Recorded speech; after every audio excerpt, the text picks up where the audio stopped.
सभापती महोदय, ही लक्षवेधी एक अमरावतीला मोसी कॉलची जी जागा आहे ती 93ला कॉटन फेडरेशनला हँडओव्हर केलेली आहे, भागभांडवलासहित उत्तरदायित्वासहित. आणि त्याचं एक वेळ विक्रीचं टेंडर 2016मध्ये झालं होतं 161 कोटीचं, परंतु ते टेंडर कंडिशन पूर्ण न झाल्यामुळं ते फेल झालं आणि नंतर आता पुन्हा एक टेंडर आत्ता काढलेलं आहे. परंतु अमरावतीच्या अमरावतीचा परिसर आता जवळपास 7-8 एकरच्या वर असा शहरी परिसर झालेला आहे.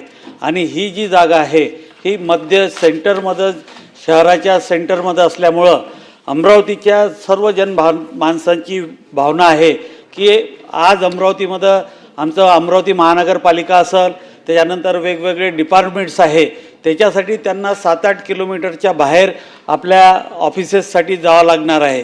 त्याच्यामुळं सर्व अमरावतीकरांची आणि सर्व माझी या संदर्भात पालकमंत्र्यांसोबत सुद्धा चर्चा झाली होती आणि त्यांनी सांगितलं होतं की ही जागा कॉटन फेडरेशननी विकू नये आणि ती जागा खऱ्या अर्थानं शासनाकडे हँडओव्हर करून तिथं शासकीय जे काही कार्यालय असतील, कॉर्पोरेशनचे ऑफिस असतील, अजून वेगवेगळे कार्यालय आहे त्याच्यासाठी राखीव ठेवू असं आमची चर्चा झाली होती. परंतु मधातल्या पिरियडमध्ये एक टेंडर आलेलं आहे आणि हे टेंडरसुद्धा अमरावतीमध्ये मंत्री महोदय, मी तुम्हाला सांगतो की या टेंडरच्या संदर्भात फार वेगवेगळ्या चर्चा आहे. कारण की मला 200% माहीत आहे की हे टेंडर भरताना काही लोकांनी एकमेकाला पॉलिटिकल म्हणजे मारापर्यंत चर्चा झाल्या. खूप टेंडर भरू नको, तू टेंडर भरू नको, हे पॉलिटिकल दबाव आणून हे थांबवलं. आणि ज्या जागाची किंमत आज 600 कोटी आहे ती टेंडर मला 200% माहीत आहे की 190च्या 200च्या मधात हे टेंडर आलं. आणि याची अमरावतीमध्ये भयंकर विचित्र पद्धतीनं चर्चा चालू आहे. आपण तर ते टेंडर रद्द केल्याचं मान्यच केलेलं आहे की तुम्ही ती प्रक्रिया रद्द केली आहे, त्याबद्दल मी आपला आभार मानतो. परंतु एक आपण आम्हाला आश्वासित करा की ही जागा राज्य शासनाच्या नियमाप्रमाणे, त्याच्यासाठी महसूल मंत्री आमचे पालकमंत्री आहे, ते व्यवस्थित मीटिंग लावून आपल्यासोबत कोऑर्डिनेट करतील. परंतु ही जागा शासकीय वापरासाठीच राहिली पाहिजे एवढं आपल्याकडून आम्हाला आज आश्वासन पाहिजे. सभापती महोदय,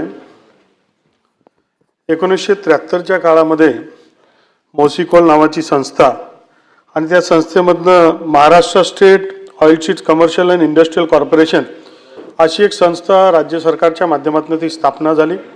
अध्यक्ष महोदय, त्याच्या माध्यमातून तेलबियावर प्रक्रिया करून स्वतः देश आत्मनिर्भर झाला पाहिजे अशी त्याच्यामध्ये विचार होता. 1988ला याच्यामध्ये तोटा यायला लागला.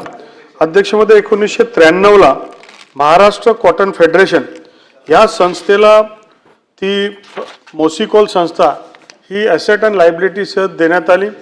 कारण ही जी महाराष्ट्र कॉटन फेडरेशन संस्था आहे ही सुद्धा एक स्वतंत्र संस्था होती. पूर्वी आपल्याला माहिती आहे की याचा एक गतवैभव होता.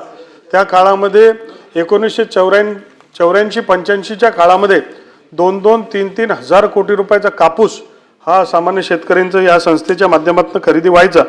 नंतरच्या काळामध्ये अध्यक्ष महोदय, या महाराष्ट्र कॉटन फेडरेशन या कंपनीचे 75 कोटी रुपये म्हणजे त्या आजच्या मितीला 75 कोटी रुपये या मॉसिकॉलकडनं घ्यायचे होते. कारण मॉसिकॉलनी त्यांचे बिया वगैरे इतर काही गोष्टी घेतल्या होत्या आणि मग टोटल एक लायबिलिटी याच्याकडे होती. त्याचबरोबर पुढच्या काळात हे महाराष्ट्र कॉटन फेडरेशन हे शेतकऱ्यांचा कापूस विरोधी खरेदी करून एक प्रकारचं एक हमीची संस्था होती. पण नंतरच्या काळामध्ये या महाराष्ट्र कॉटन फेडरेशनला साधारणतः 7-8 हजार कोटीचा ही थकबाकी झाली. सरकारकडनं त्यांचं घेणं आहे, केंद्र सरकारकडनं घेणं आहे, अशा अनेक अडचणी त्याला संस्थेला तयार झाली आणि ती संस्था अडचणीमध्ये आली. आता परवा या मागच्या 4-6 महिन्यामध्ये CCIने नंतर मग मागच्या 10-12 वर्षापूर्वी CCI त्याच्यामध्ये आली आणि CCIने हे सगळं काम घेतलं आणि धीरे धीरे महाकॉट त्याच्यामध्ये अडचणीत आली. पण यावर्षी आम्ही प्रयत्न करून CCIला सांगितलं की तुम्ही राज्यभरात जवळपास 10,000 कोटी रुपयाचा कापूस विकत घेतात, आमच्या ही महाकाट संस्थेला त्याच्या माध्यमातून तुम्ही काम द्या, त्यांना तुमची जबाबदारी द्या, एजंट म्हणून द्या.